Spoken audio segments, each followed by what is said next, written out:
Most of the patterns in our life aren't actually problems. They are actually messages that we haven't listened to yet. A pattern only repeats when we are unconscious in the moment, when we're in autopilot, because in autopilot, it works like a loop. So we repeat what is familiar.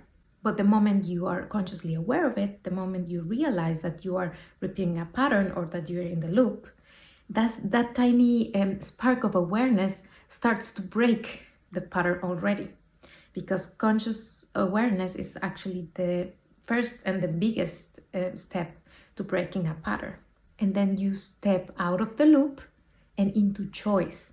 And there's something that becomes interesting, because when you are consciously aware of the pattern, the next thing you need to do is to accept it. Accepting it doesn't mean that you think it's correct or that you want to continue doing it.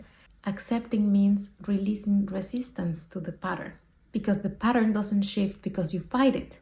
The pattern shifts because you fully accept it. And acceptance is not actually giving up. It is telling the truth of what is there. It is taking responsibility. And it dissolves the emotional charge that keeps the loop alive. And once the charge is gone, the lesson becomes visible. And that's also a very important thing. There's always a lesson we need to learn. There's always something that accompanies this pattern.